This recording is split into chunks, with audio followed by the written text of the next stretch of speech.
اتریدون ان تجعلوا للہ علیکم سلطانا مبینا، اللہ فرماتا کیا یہ چاہتے ہو کہ اپنے اوپر اللہ کے لیے سری حجت کر لو؟ یعنی اگر تم یہ چاہتے ہو کہ اللہ کی تمہارے اوپر پکڑ آ جائے تو پھر یہ کام کرتے رہو، اللہ کی پکڑ آ جائے گی۔ ہاں الا الذین تابوا، اب یہاں توبہ کی اہمیت بیان کی جائے، مگر وہ لوگ جنہوں نے توبہ کر لیا، واصلحوا اور اپنے آپ کو سنوار لیا، واعتصموا باللہ اور اللہ کی رسی کو مضبوطی سے پکڑ لیا، واخلصوا دینہم للہ اور اپنے دین کو اللہ کے لیے خالص کر لیا، فاولئک مع المؤمنین تو پھر وہ مومنین کے ساتھ ہوں۔ چار چیزیں توبہ کے لیے بیان کی گئی ہیں یہاں پہ، سمجھ کر کے چلیں آپ۔ جب کوئی آدمی کسی کفر سے توبہ کرے، نفاق سے توبہ کرے، بڑے گناہ سے توبہ کرے، اس کی چار منزلیں ہیں۔ سب سے پہلی چیز تابو، توبہ کرے۔ توبہ گال پہ تھپڑ مارنے کا نام نہیں ہے، توبہ لفظ ہے رجوع کرنے کا۔ رجوع کا مطلب ہے جس کام کو کیا تھا اس سے اپنے آپ کو شرمندگی محسوس کرے کہ میں نے غلط کیا تھا اور چھوڑنے کا پکا ارادہ کر لیا، یہ توبہ ہے۔ کان پکڑنا، گلے گال کو تھپڑ مارنا یہ کوئی ضروری نہیں، نہیں بھی کیا تم نے، سوئے سوئے دل میں ارادہ کر لیا اے اللہ مجھ سے غلطی ہو گئی میں باز آتا ہوں، یہ توبہ ہو گئی، یہ تمہاری توبہ ہے۔ سجدے میں گر گئے، اے اللہ مجھے افسوس ہے کہ میرے سے غلط کام ہو گیا، تم نے اپنی غلطی سے توبہ کر لی، بس یہ توبہ ہے۔ توبہ کہتے ہیں پلٹنے کو، جہاں تھے تم وہاں سے پلٹ آئے۔ اب دارالحرب ہے ہمارے ہاں تو اسلامی نظام ہے نہیں، یہاں اگر جیسے بھیانک گناہ ہو جاتے ہیں تو کیا کرنا چاہیے اسے؟ جیسے زنا ہو گیا کسی سے، اسلامی ریاست ہوتی تو اسے تو سنسار کرنے کا حکم ہے نا۔ غیر شادی شدہ ہو تو 100 کوڑے مارے جائیں گے، شادی شدہ ہو تو سنسار کیا جائے گا، یہ اسلامی سزا ہے۔ یا چوری کیا ہے تو ہاتھ کاٹا جائے گا، یہ معاملات ہیں۔ لیکن آپ دارالحرب میں ہیں، یعنی یہاں اسلامی نظام نہیں، آپ سے ایسا گناہ سرزد ہوا تو اب کیا ہے؟ اس کے لیے اسلام نے یہ نظام رکھا ہے کہ تم سب سے پہلی چیز توبہ کرو، توبہ کرو، اس بھیانک گناہ سے توبہ کرو۔ دوسرے نمبر پر اللہ نے فرمایا وَأَصْلَحُوا اور اپنی اصلاح کرو۔ اصلاح کس بات پر؟ پہلے سے زیادہ نمازوں میں آؤ، نفل کی کثرت کرنے لگ جاؤ، خیرات کرو، صدقہ دو، محفلوں میں بیٹھو، تسبیح ہاتھ میں لے لو، کیونکہ جو ڈیمیج کیا تم نے اپنی روح کو، اس کو اتنا بینڈیج تو لگانا ہی پڑے گا، اس کی اصلاح تو ضروری ہے۔ تو جس سے گناہ سرزد ہوئے وہ اگر توبہ کرنا چاہتا ہے تو دو چیزیں پہلے سمجھ لیں، ایک تو سچے دل سے توبہ کرنا یعنی باز آنے کا ارادہ کر لینا، دوسری اس پر نیکیوں کی کثرت کرنا، تب جا کر کے وہ توبہ کا پھل تمہیں ملے گا۔ ہاں بعض جگہوں پر میں نے دیکھا ہے دیہاتوں وغیرہ میں وہ لوگ کسی لڑکے اور لڑکی کے معاملے کو دیکھتے ہیں کہ یہ غیر شادی شدہ تھے اور چلے گئے اور ساتھ میں رات بتا کر کے آئے ہیں، تو ان کو پکڑ کر کے جماعت والے بٹھاتے ہیں۔ اسلامی سزا ہے نہیں، آپ دے نہیں سکتے۔ اور بعض دیہاتوں میں میں نے دیکھا ہے کہ جھاڑو لے کر کے اس کو مارتے ہیں یا ٹاول کو لپیٹ کر کے اس کو مارتے ہیں۔ یہ مذاق کر رہے ہو اسلامی نظام کا؟ مذاق ہے اسلامی نظام کا؟ وہ تو حضرت ایوب علیہ السلام کی بیوی کے لیے اترا تھا قرآن پاک میں۔ حضرت ایوب علیہ السلام نے قسم کھا لی تھی اپنی بیوی کے بارے میں کہ وہ شیطان کے پاس گئی تھی، اگر میں صحیح ہو جاؤں تو تجھے 100 کوڑے ماروں گا۔ آپ صحیح ہو گئے، 100 کوڑے مارنے والے تھے، لیکن وہ بیوی بڑی نیک شعار تھی۔ اللہ نے حکم فرمایا جبرائیل امین کو، جاؤ ایک جھاڑو جس میں 100 کاڑیاں ہوں وہ ایوب کو دے دو اور کہو کہ ایک بار اس سے اپنی بیوی کو مارے، ان کی قسم پوری ہو جائے گی۔ یہ قرآن میں ہے۔ وہ ایوب علیہ السلام کی بیوی کے لیے یہ بات اتری تھی۔ تو میں نے کسی گاؤں کے متولی صاحب کے متعلق یہ سنا کہ وہ بھی 100 کاڑیوں کی جھاڑو لے کر کے اس لڑکے کو مارتے ہیں جو لڑکی کو بھگا لے جاتا ہے، اور کہتے ہیں 100 کوڑوں کے برابر ہو گیا۔ اور اگر 100 کوڑے مارو گے تو پھر اگلا دن آپ کے کوڑے پڑنے کا آ جائے گا، یہاں نہیں مار سکتے۔ یہاں صرف یہ ہے کہ سچی توبہ کی اسے تلقین کی جائے، رو رو کر کے تو توبہ کرے، اس کے بعد اپنی اصلاح کرے۔ اپنی اصلاح کیسے؟ نیکیوں کی کثرت کرے۔ پہلے نماز کم پڑھتا تھا تو اب زیادہ کر لیں، نفل نہیں تھے تو نوافل کی زیادہ تعداد کر، درود مبارکہ آیت کریمہ کا ورد زیادہ کرے۔ یوں ہی سمجھ لیں کہ بیماری کے بعد جب آدمی اٹھتا ہے تو اسے ٹونک لینی پڑتی ہے، اچھی غذا دینی پڑتی ہے تاکہ اس کی جو گری ہوئی صحت ہے وہ جلدی صحیح ہو جائے۔ گناہ کرنے کے بعد بندے کی روح اسی طرح بیمار ہوتی ہے، توبہ کے بعد اسے ٹونک دینے کے لیے نیکیوں کی کثرت ضروری ہے، وہ نوافل کی کثرت کرے۔ نمبر 3، وَاعْتَصَمُوا بِاللَّهِ، اللہ کی رسی مضبوطی سے تھام لے۔ یہ اللہ کی رسی ہے کیا؟ اس پر ہی بہت گھنٹوں تفسیر ہو جائے گی۔ یہ قرآن پاک میں گزر، وَاعْتَصَمُوا بِحَبْلِ اللَّهِ، چوتھے پارے میں یہ آیت گزر چکی ہے، اور یہاں اللہ نے فرمایا وَاعْتَصَمُوا بِاللَّهِ، اللہ کی رسی مضبوطی سے پکڑ لو۔ اللہ کی رسی کیا ہے؟ آسمان سے کوئی چیز لٹک رہی ہے کہ اس کو پکڑ کر کے جھولتا رہے گا، چھوڑے گا نہیں۔ اللہ کی رسی، مفسرین کے الگ الگ اقوال ہیں۔ قرآن پاک اللہ کی رسی ہے، اسے جو تھام لیا گویا کہ وہ اللہ کی رسی کو پکڑ لیا۔ رسول پاک صلی اللہ تعالیٰ علیہ وسلم کی ذات اللہ کی رسی ہے، حضور صلی اللہ علیہ وسلم کو جو تھام لیا، ان کی تعلیمات کو، وہ اللہ کی رسی کو پکڑ لیا ہے۔ اہل بیت اطہار جو رسول اللہ کی آل ہیں، ان کو کہا گیا ہے کہ وہ اللہ کی رسی ہیں، ان کو جو تھام لیا وہ اللہ کی رسی کو پکڑ لیا۔ اہل اللہ جو ہیں، اولیاء کاملین، یہ اللہ کی رسی ہیں، ان میں سے کسی کو اس نے تھام لیا وہ اللہ کی رسی کو پکڑ لیا۔ تو توبہ کرنے کے بعد اور 2 چیزیں ایکسٹرا ہو گئی، ایک اصلاح، دوسرے نمبر پر اللہ کی رسی کو پکڑنا ہے، یعنی قرآن لے لو۔ قرآن کو لے لینے کا مطلب یہ نہیں ہے کہ پکڑ کر کے زندگی بھر رہے، قرآن کی تعلیمات پر چلے، قرآن سے لگاؤ اور محبت بڑھا لے، اور اس کی تلاوت کثرت سے کرے، یہ اللہ کی رسی ہے۔ حضور پاک صلی اللہ علیہ وسلم سے محبت زیادہ کر لے، وہ اللہ کی رسی ہے۔ اور یہ ایک بات یاد رکھیں، میں آپ سے کہتا ہوں، یہاں میرے پاس ایک رسی ہے، ایک اس کا سرا، ایک کونا میرے پاس ہے، ایک باہر، اور آپ نے اس رسی کو پکڑ لیا، اور جب میں رسی کھینچوں تو سیدھے آپ کس کے پاس آئیں گے؟ میرے پاس آ جائیں گے، بلا تشبیہ و بلا تمثیل۔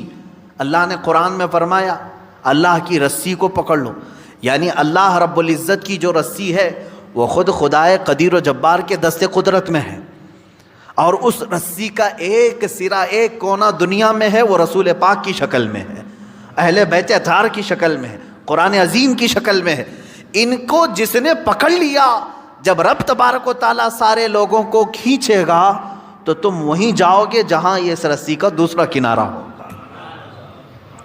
اسی کو کہتے ہیں اللہ رب العزت تک پہنچنے کے لیے اس کی رسی کو تھام لینا، یعنی اہل اللہ، اولیاء کاملین سے وابستہ ہونا، قرآن پاک سے اور رسول پاک کی زندگی سے وابستہ ہونا۔ 3 چیزیں میں نے گنا دیا توبہ کے لیے۔ وَأَخْلَصُوا دِينَهُمْ لِلَّهِ، چوتھی چیز ہے اپنے دین کو اللہ کے لیے خالص کر دینا، پیورٹی والا دین۔ یہ وہی شادی کرنے والے لوگوں کے لیے ہے، جو شادی کے لیے دین میں آئے تو اللہ فرمانا نہیں، اللہ کے لیے دین میں آؤ، اللہ کے لیے توبہ کرو۔ بعض لوگوں کو دیکھا گیا کہ بھائی بہت زیادہ آوارہ گردی کرتا تھا، میں تو بیٹی نہیں دوں گا اس کو، کہا 4 لوگوں کو لے آؤ، میں توبہ کرتا ہوں۔ توبہ توبہ توبہ توبہ، ہو گئی توبہ۔ اس کے بعد اس کی بیٹی کو لینے کے لیے تم نے 4 لوگوں کے پاس توبہ کیا۔ میرے عزیزوں، اب توبہ کے اصول آپ سیکھ لو۔ اس نے توبہ کس کے لیے کیا؟ ایک خاتون کے لیے۔ اللہ فرما رہا ہے اللہ کے لیے آ جاؤ، یہ آج تیرے نکاح میں ہے، کل پھیکی پڑ جائے گی، لیکن اللہ رب العزت تو ہمیشہ رہنے والا ہے۔ یہ ان لوگوں کے لیے بھی تھا جو دائرہ اسلام میں داخل ہوتے تھے، جیسے ہجرت کے متعلق حضور صلی اللہ علیہ وسلم نے فرمایا جس نے اللہ اور اس کے رسول کے لیے ہجرت کی اس کا ثواب بے حساب ہے۔ ہجرت کا مطلب ایک وطن چھوڑ کر کے دوسرے وطن گئے، جیسے مکہ چھوڑ کر کے صحابہ مدینے گئے تھے، کس کے لیے گئے تھے؟ اللہ اور اس کے رسول کی محبت میں گئے تھے۔ ایک صحابی جو ہے وہ مکہ سے نکلے، ان کی منگنی ہوئی تھی مدینے کی لڑکی سے، مدینے کی ایک لڑکی سے ان کی منگنی ہوئی تھی، وہ سفر کر کے آ گئے انہوں نے سوچا شادی بھی ہو جائے گی، ہجرت بھی ہو جائے گی، ثواب کا ثواب ہے، گھر کا گھر بھی ہے۔ شادی ان کی مدینے میں ہونی تھی، سسرال مدینے میں، اور مکہ سے ان کو ہجرت کرنے کا ثواب بھی لینا تھا، لیکن وہ ہجرت کر کے آئے۔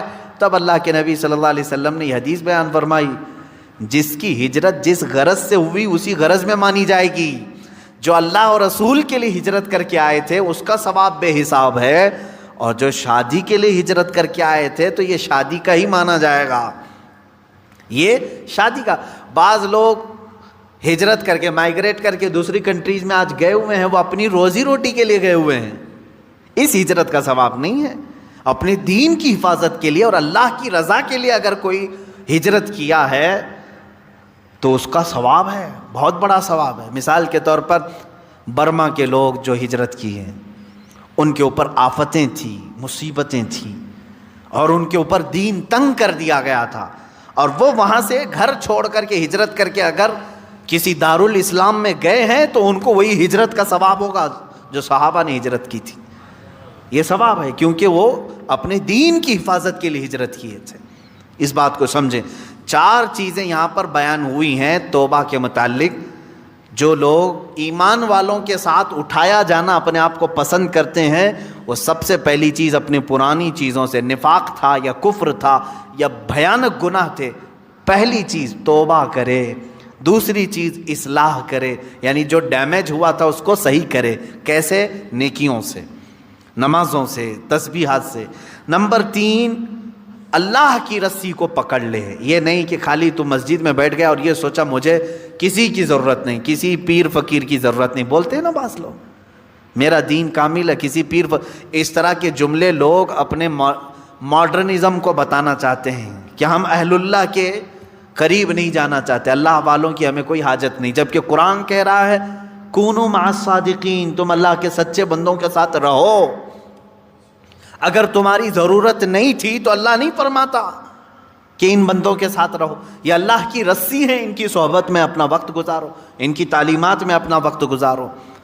نمبر 4 ہے اپنے دین کو خالص کر لینا، پیورٹی، یعنی توبہ کیا ہے تو کسی دنیاوی غرض سے نہیں بلکہ اللہ کو راضی کرنے کے لیے۔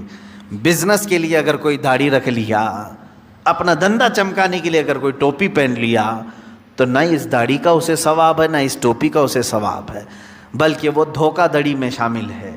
ہاں، اللہ کو راضی کرنے کے لیے اور اپنے حبیب کو راضی کرنے کے لیے کیا ہے، اللہ اس کے کاروبار میں بھی برکت دے اور اس عمل کا بھی اسے ثواب عطا کرے۔ یہ 4 چیزیں ہیں۔ توبہ کے بعد کیا کیا کرنا ہے؟ وہ اصلحو کا مطلب ہوتا ہے اپنے آپ کو پھر سنوارنا ہوگا۔ تمہیں مومنین کے ساتھ اگر بیٹھنا ہے تو سنوارنا ہوگا۔ اسی لیے اس آیت کے ذریعے سے مفسرین فرماتے ہیں کوئی اگر توبہ کرتا ہے کسی چیز سے، فوراً اس پر اعتبار مت کرو، 6 مہینے انتظار کر کے دیکھو کہ سنورا کہ نہیں سنورا، اپنے آپ کی اصلاح کیا کہ نہیں۔ میاں آج چھوٹی چیز تھپڑ مار لیا، توبہ توبہ توبہ توبہ، اور اس کے بعد پھر کل دیکھا تو پھر وہی ہے۔ کبھی کبھار جو سچی توبہ نہیں کرتا ہے وہ آدمی چند دنوں کے بعد پھر واپس اسی گناہ میں چلا جاتا ہے۔ شریعت نے کہا ہے کہ 6 مہینے اس کا انتظار کریں، 6 مہینے اس کا انتظار کریں، دیکھیں کہ اس نے اپنے آپ کی اصلاح کر لی یا نہیں۔ کچھ لوگ صرف شادی کے لیے توبہ کر لیتے ہیں، صرف شادی کے لیے ایمان لے آ رہے ہیں، یہ بھی معاملات ہے۔ تو یہاں پر بھی حکم ہے، ٹھیک ہے ایمان لائے، میں اس کا انکاری نہیں ہوں۔ کوئی لڑکی ایمان لے آئی، کوئی لڑکا ایمان لے آیا، اسلام میں داخل ہوئے ہیں، تو حکم تو یہ ہے کہ 6 ماہ اس کا انتظار کرو، دیکھو کہ حقیقت میں اس نے اپنے آپ کو سنوار لیا کہ نہیں۔ ارے ادھر صبح توبہ کیا، دوپہر میں نکاح کی محفل بیٹھ گئی، پھر شام میں پتہ چلا کہ ہو گیا، اب واپس چلو اپنے دھرم میں، یہ تو دھوکہ دینا ہوا۔ تو اصلاح کرنا اپنے آپ کی، یہ توبہ کی دوسری منزل ہے۔ تم ایمان والوں میں کب شامل کیے جاؤ گے؟ پہلے نمبر پر توبہ، دوسرے نمبر پر اپنی اصلاح۔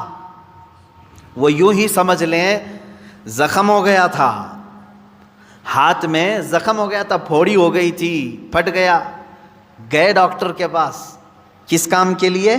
علاج کے لیے۔ اب وہاں 2 چیزیں ہیں، دو چیزیں، پہلے تو اس کو صاف کر کے وہ پٹی باندھے، پہلے تو صاف کر کے پٹی باندھے، اس کے بعد پھر دوائی بھی دے کہ جو کمزوری آئی ہے وہ دور ہو سکے۔ دونوں میں خالی ایک ہی کیا، خالی دوائی لے کر کے آیا، زخم کو نہ پوچھا نہ کچھ نہیں، تو زخم تو باقی رہا اور دوائی کھا رہے ہو، یا زخم کو تم نے سب پوچھ دیا لیکن دوائی کھائی نہیں، تو بھی چنگا ہونے میں، بھلا ہونے میں ٹائم لگتا ہے۔ اسی طرح سمجھ لیں کہ گناہوں سے توبہ کر لیا، پٹی باندھ لیا، اصلاح کرنے کے لیے نمازوں کی کثرت کرو، خیرات کی، یہ گولی کا کام کرے گی، تمہارے جسم کے اندر اصلاح پیدا ہو جائے گی۔ یہ اللہ تعالیٰ فرماتا ہے سوف یؤتی اللہ المؤمنین اجرا عظیما، ان قریب اللہ مسلمانوں کو بڑا ثواب دے گا، ایمان والوں کو بڑا ثواب۔ یہ اس پارے کی آخری آیت میں تلاوت کر رہا ہوں، 5ویں پارے کی، ما یفعل اللہ بعذابکم ان شکرتم وآمنتم۔ کتنی پیاری بات ہے، اللہ فرما رہا ہے اللہ تمہیں عذاب دے کر کیا کرے گا؟ رب تعالیٰ خود ہی پوچھ رہا ہے، کیوں عذاب دے گا تم کو؟ زبردستی اللہ تمہیں عذاب دے کر کیا کرے گا اگر تم اس کا حق مانو اور ایمان لاؤ؟ تم اگر ایمان لاتے ہو اور شکر گزار بندے بنتے ہو، کیوں تمہیں عذاب دے گا؟ یہ دیکھیں کتنی بڑی بات ہے۔ یہی تو عیسیٰ علیہ السلام کی دعا بھی تھی۔ عیسیٰ علیہ السلام نے ایک دعا کی تھی، وہ 6 پارے کے آخر میں آیت آتی ہے، 7ویں پارے کے سورہ مائدہ کے آخر میں آتی ہے، ان تعذبنی فانی عبدک وان تغفر لی فانک انت العزیز الحکیم۔ اے اللہ اگر تو عذاب دے گا مجھے تو میں تیرا ہی تو بندہ ہوں، تیرا ہی تو بندہ ہوں، اور اگر تو بخش دے گا تو تو بڑی عزت والا ہے، تیرے خزانے میں کوئی کمی نہیں ہونے والی ہے۔ اب دیکھیں یہاں چپکلش کس کی ہوتی ہے؟ تمہارے نوکر کو بلا کر کے میں نے مارا دل ٹھنڈا کرنے کے لیے کہ چلو سامنے والے کو ذلیل بھی کروں اور دل کو ٹھنڈا بھی کروں، دوسرے کے آدمی کو لا کر کے، یہی تو چل رہا ہے نا آج، اس پارٹی والا پکڑا گیا تو اس پارٹی والے اس کو مار دیں گے، دل ٹھنڈا کریں گے، سامنے والے کو ذلیل کریں گے، یہی تو چلتا ہے۔ میں اگر تمہارے نوکر کو لا کر کے ماروں تو ہو سکتا ہے یا میری غرض ہو کہ میں بدلے کی بھاونا اندر ہے، سامنے والے سے میری چپکلش تھی اسی لیے اس کے نوکر کو بلا کر کے میں نے مارا، لیکن رب ذوالجلال کے ساتھ تو ایسا معاملہ نہیں۔ وہ اگر کسی بھی بندے کو عذاب دے تو کسی دوسرے کا تو بندہ ہے نہیں، اسی کے بندے ہیں، کوئی دوسری جماعت کا بندہ نہیں ہے۔ یہی دعا کیا کرو اے مسلمانوں اللہ سے، اے اللہ تو اگر مجھے عذاب دے گا تو میں تیرا ہی تو بندہ ہوں، میں تیرا ہی بندہ ہوں۔ یہ میں نے اصول آپ کو سمجھایا۔ یہاں سے مجھے ایک بات یاد آتی ہے، صحابی کا عقیدہ دیکھیں، اللہ رب العزت کسی پر بھی عذاب نہیں دینا چاہتا، بلکہ وہ قیامت کے دن تو فرمایا اللہ کے حبیب صلی اللہ علیہ وسلم نے چھوٹے چھوٹے بہانے دیکھے جاتے ہیں بخشنے کے، چھوٹے چھوٹے بہانے دیکھے جاتے ہیں، یہاں تک کہ فرمایا حدیث پاک میں ہے ایک شخص کو فرشتے گھسیٹتے ہوئے لے جا رہے تھے، رب تعالیٰ نے فرمایا روک دو اس کو، اس کی کوئی نیکیاں نہیں ہیں، کہا کچھ بھی نہیں ہے مولا اس کے پاس، گناہ بھاری ہو گئے ہیں اس کے۔ رب تبارک و تعالیٰ نے اس سے سوال کیا، اس سے پوچھو میرے بندے سے کیا زندگی میں کبھی کسی عالم کی محفل میں بیٹھا تھا؟ وہ کہتا ہے نہیں، پھر فرشتے گھسیٹتے ہوئے لے جاتے ہیں۔ اس بات پر بخشش کے لیے اللہ تعالیٰ فرما رہا ہے بیٹھا تھا، اس کے پاس وہ بھی نہیں تھا۔ پہلے پوچھا گیا کیا مصافحہ کیا تھا؟ اس نے کہا نہیں ایسا کبھی اتفاق ہی نہیں ہوا۔ محفل میں بیٹھا تھا؟ کہا نہیں۔ اس نے کہا ہاں ایک مرتبہ ایسا ہوا تھا کہ میرے گاؤں ایک بڑے عالم دین آئے تھے، سارے لوگ ان کو دیکھ رہے تھے تو میں بھی دور سے دیکھ رہا تھا اور دل میں نے ان کی عزت رکھی تھی۔ اللہ نے فرمایا وہ نائب رسول کا احترام کیا، اسے معاف کر دو۔ اللہ اکبر۔ یہ اللہ رب العزت کے بخشنے کے معاملات ہیں۔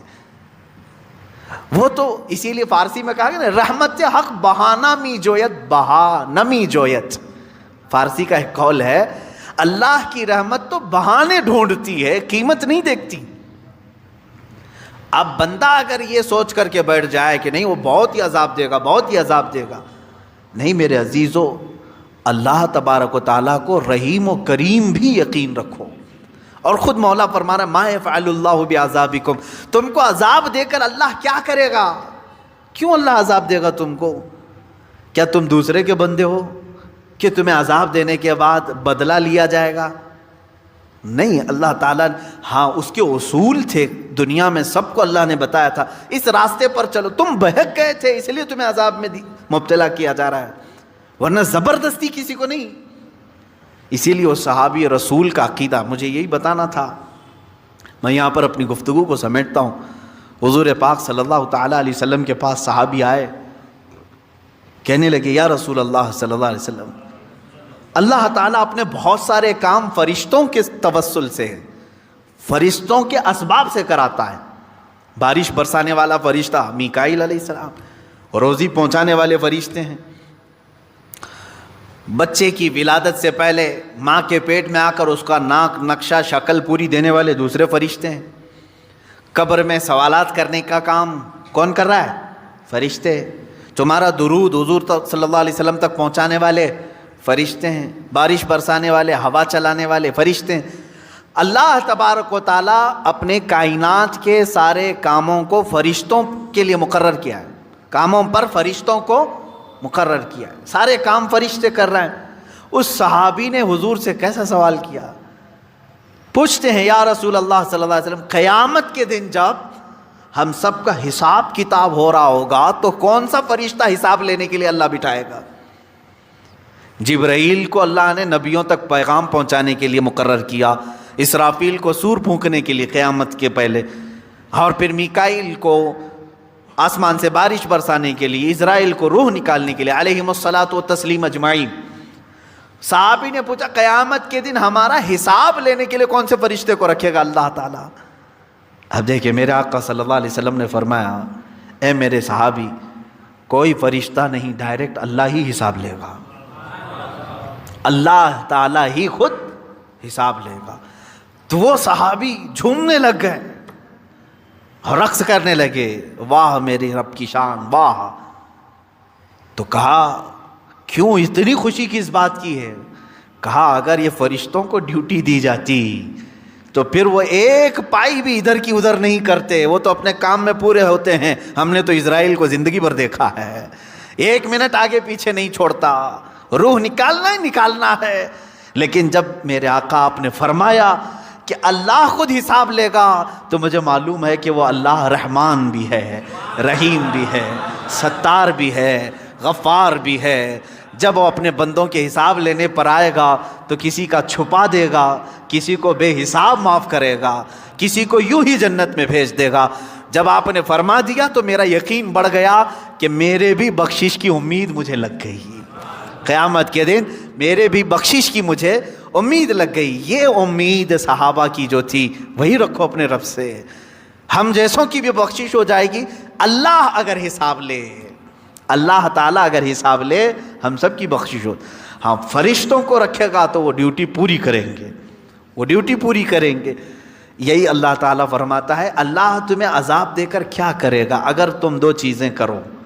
کیا؟ ایک ایمان لاؤ، ایمان پر قائم رہو، اور دوسرے شکر بجا لاتے رہو. اللہ تعالیٰ تمہیں کیوں عذاب دے گا؟ وَكَانَ اللَّهُ شَاكِرًا عَلِيمًا، اور اللہ صلہ دینے والا، جاننے والا ہے، بدلہ جزا دینے والا ہے. یہاں شکر کا لفظ آیا ہے. جو بندہ شکر نہیں کرتا وہی سب سے زیادہ عذاب میں گرفتار ہوتا ہے. دیکھیں حضور صلی اللہ علیہ وسلم نے فرمایا قیامت کے دن معراج کے سفر میں نے جہنم میں سب سے زیادہ عورتوں کو دیکھا. صحابیات کے پاس حضور فرما رہے ہیں کیوں؟ حضور سے پوچھا کیوں عورتیں زیادہ تھیں؟ حضور فرماتے ہن یکفرن العشیر، اس لیے کہ وہ اپنے مردوں کی ناشکری بہت کرتی تھیں. ناشکری ایک ایسی چیز ہے جو دوزخ میں لے جاتی ہے، عذاب میں گرفتار کرتی ہے. یہ چیزیں بندوں کے اندر بہت آتی ہیں. اگر تم ایمان والے ہو اور شکر گزار ہو ٹینشن مت لو، اللہ عذاب نہیں دے گا، اللہ عذاب نہیں دے گا. ایمان پر قائم ہے اور شکر کر رہے ہو. شکر یہ ہے کہ ہر بات پر تم الحمدللہ کہو. بیماری کے بستر پر ہو بیماری کے بستر پر ہو، کوئی پوچھے کیسے ہوگا الحمدللہ. ہاں کوئی سوال کرے گا کیا یہاں پر بھی شکر کرنا حالانکہ میں بیمار ہوں، بولوں تو کیا فرق ہے؟ میرے عزیز ہاں یہاں کس بات کا شکر کرے گا تو جانتا ہے؟ تجھے جو بیماری دیا اللہ نے وہ تیرے گناہوں کے برابر کی نہیں دیا، اس بات کا شکر کر. اگر تیرے گناہوں کے برابر کی بیماری دے دیتا تو ابھی بستر پر پتہ نہیں کیڑے مکوڑوں کی غذا بن چکا ہوتا.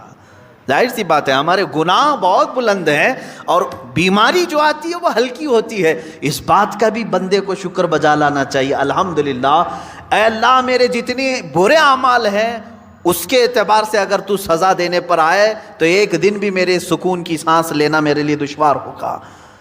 اتنی ہی بیماری دیا تو نے، یہ بھی تیرا شکر ہے، یہ بھی تیرا شکر ہے. بلکہ ایک دانت بھی جھڑ جائے تو بزرگان دین شکر کرتے تھے، شکر کرتے تھے. کس بات پر؟ ارے دانت جھڑ جائے تو شکر. ایک بزرگ نے فرمایا ہاں اس لیے کہ جتنی دیر میں نے اللہ کی تسبیح نہیں بیان کی غافل رہا، وہ مولا چاہتا تو میرے پورے دانت توڑ دیتا، چاہتا تو پوری زبان خراب کر دیتا، پھر بھی ایک ہی ٹوٹا ہے اس پر بھی میں شکر کر رہا ہوں. یہ شکر کی زندگی ہے. آج چھوٹی چھوٹی سی چیزوں پر واویلا، سب کچھ ہے تمہارے پاس، صحت بھی ہے، تندرستی بھی ہے، سب کچھ. شکایت کم کرو، شکر زیادہ کرو. کیا آپ نے اپنی زندگی میں ہی جھانک کر کے نہیں دیکھا؟ کیا ہمارے پاس بیماری آئی تو ہم سب کو بتائے؟ صحت مندی سب کے سامنے کیوں نہیں بتاتے؟ جب مال اچھا آ رہا تھا، برکت خوب تھی تو کسی کو نہیں بتایا، سب کو چھپا چھپا کر کے رکھا. کتنا پیسہ آ رہا ہے کسی کو نہیں بتایا. جہاں خسارہ ہوا سب کو بولنے لگے بہت مندی ہو گئی، بہت دھندا خراب ہو گیا. تو یہ تو ناانصافی ہے نا. تو گویا کہ تم اپنے مولا کی شکایت بندوں سے خوب کر رہے ہو اور اس کی دی ہوئی نعمتیں کبھی بندوں کے سامنے نہیں بیان کر رہے. ہونا تو یہ چاہیے کہ اللہ نے فرمایا تم پر میں نے جو نعمتیں اتاری ہیں اس کا اظہار کرو. اگر تمہارے پاس مال ہے، اچھے کپڑے پہننا یہ اللہ کی نعمتوں کا اظہار ہے کہ اللہ تعالیٰ نے مجھے لاوارث نہیں رکھا، مجھے کھلا رہا ہے پلا رہا ہے. تمہارے پاس اگر مال اللہ نے دیا ہے، اچھے کھانے کھائے اور دوسروں کو بھی دیا، اچھے کپڑے پہنے اور دوسروں کو بھی پہنایا، یہ فرماتے ہیں وہ شکر گزار بندہ ہے. حضور پاک صلی اللہ علیہ وسلم نے پسند فرمایا کہ تم اپنے اوپر اپنے رب کی نعمتوں کا اظہار کرو، اللہ کے سامنے اظہار کرو کہ مولا یہ سب تیرا دیا ہوا ہے، جو میں پہن کے آیا ہوں یہ تیرا ہے. ہاں ناشکری کرنے والے بندوں میں عورتیں زیادہ ہیں اور مرد بھی ہیں جو سب کے سب دوزخ میں جا رہے ہیں. یہی دو چیزیں یہاں پر بیان ہوئی ہیں. اللہ تمہیں کیوں کر عذاب دے گا اگر تم ایمان پر ہو اور شکر کر رہے ہو. اللہ تعالیٰ زبردستی کسی پر عذاب نہیں نازل کرتا. اب قرآن کی وہی آیت ہے، اللہ تعالیٰ فرماتا ہے وَمَا رَبُّكَ بِظَلَّامٍ لِّلْعَبِيدِ. اللہ اپنے کسی بندے پر رائی کے دانے کے برابر بھی ظلم نہیں کرتا، ظلم نہیں کرتا. وہ تو معاف پر معاف کرتا ہے، ظلم نہیں کرتا. ہاں اگر سزا دے گا تو وہ بھی انصاف کے برابر دے گا، سزا دے گا تو انصاف کے برابر دے گا. اسی لیے بزرگوں نے ہمیں تلقین کی ہے.